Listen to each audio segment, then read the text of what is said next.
3, 2, 1, 0. All engine running. Liftoff. We have a liftoff. 32 minutes past the hour. Liftoff on Apollo 11.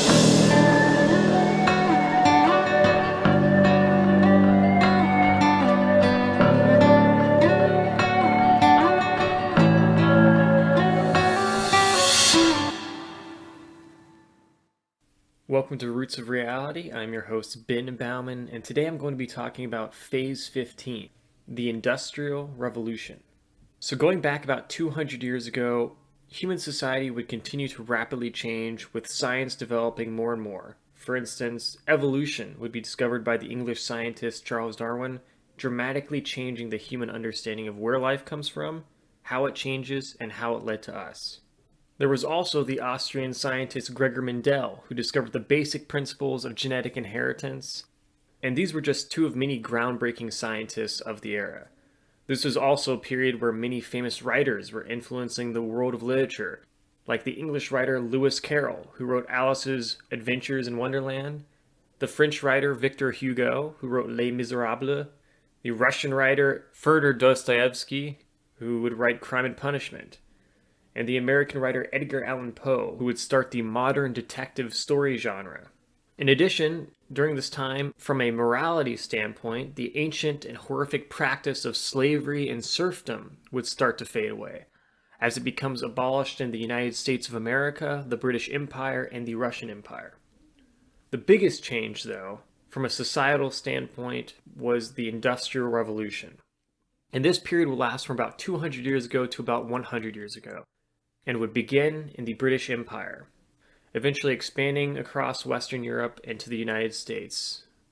And what happened during this period of time was that the global economy began moving away from being based on agriculture and handmade objects to a factory-based economy where products were now being made by machines, drastically changing human society forever. The big question, though, is what caused the Industrial Revolution? And to answer this question, we must first examine the British Empire. You see, right before the Industrial Revolution began in the British Empire, rapid population growth was occurring.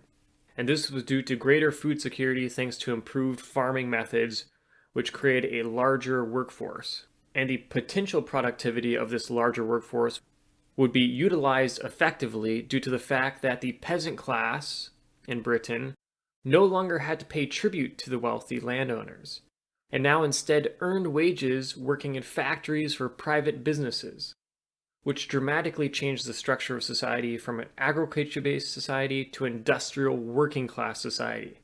And the reason for this shift was because you were going from an absolute monarchy that was totally controlled by a king to a government that has shared power between a monarchy and a parliament. And this was a long process that started in early England, and over time, Parliament gained more and more influence, eventually allowing for the Industrial Revolution to occur, thus allowing for more innovation due to a greater value being placed on private business and the productiveness of citizens, and encouraging and rewarding them for their efforts.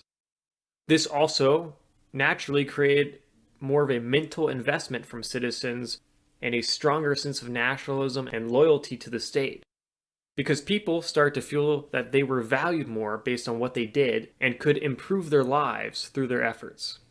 The other major factor was that the greater societal freedom allowed for freer trade and more efficient private enterprise to occur, making the government have far less control over the means of production, and businesses emerged competing with each other and began sponsoring the research that was the driving force behind the industrialization of these nations. In the meantime, governments shifted from a role of controlling most of society to just managing the process in regard to trade, trying not to interfere too much in business. And the British government realized that this new method of governing would drastically increase their wealth. And from here, global trade would expand these industrial ideas that began in Britain to other nations with the ability to industrialize. So, out of this Industrial Revolution in Britain, and as its principles spread across Western Europe into America, incredible technological advances began to occur. For instance, steam engines began powering ships, trains, and machines in factories, making transportation and factories better and more efficient. You have electric generators and electric motors being created, which was first demonstrated by the English physicist Michael Faraday. And these would go on to power electricity in cities. You also had inventors like the Serbian-American Nikola Tesla and the American inventor Thomas Edison, who were both highly influential in the development of the use of electricity during the Industrial Revolution, and also around this time, the light bulb was invented. In terms of mass communication, the invention of the telegraph occurs, allowing people to communicate via long-distance messages. Then, the telephone was invented by the Scottish-American Alexander Graham Bell, allowing people to talk to each other over long distances. And also, the radio would be invented as well. Now, when we look at transportation more specifically, we also have the first public railroad forming in England in 1830. And this was also the era where cars are born, thanks to the invention by the German Karl Benz and the creation of the internal combustion engine powering them by the Belgian Etienne Lenoir. And later, the airplane would be invented by the American brothers Wilbur and Orville Wright. And on top of all of this, you also have new materials being used, like iron and steel, revolutionizing the construction of objects in the first half of the Industrial Revolution. And the second half, new materials like plastic and lighter metals started to be used. And finally, fueling this Industrial Revolution were energy resources like the fossil fuels coal and petroleum. Finally, after bombarding you with all the different things that was created amazingly in the Industrial Revolution, we come to the point where we actually sort of examine what were the main results of the Industrial Revolution. And needless to say, the Industrial Revolution had enormous effects on society. It expanded the amount of wealth among people, creating a larger middle class in society.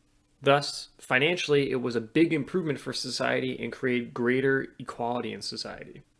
At the same time, though, industrialization had many problems.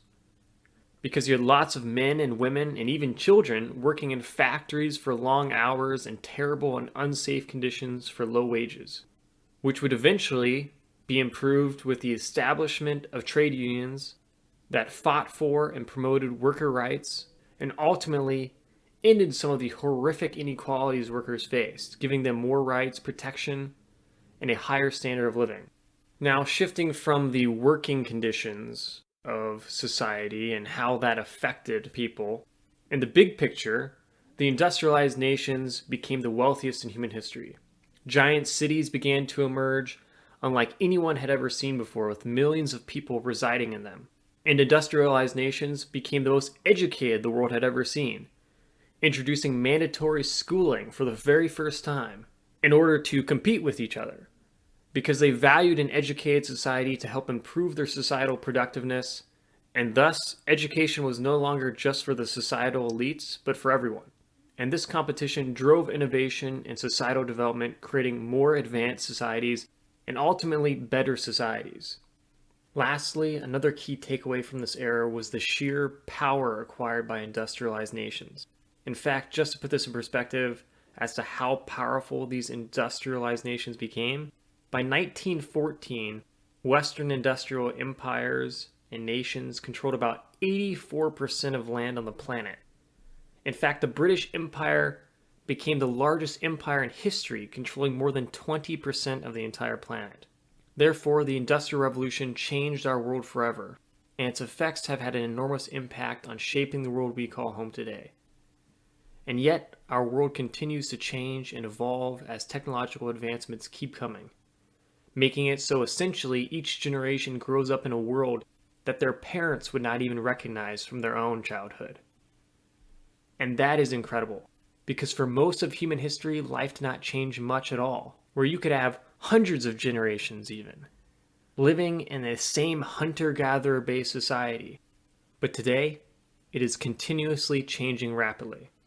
So, as always, remember, billions of years led to you, so make the most of it.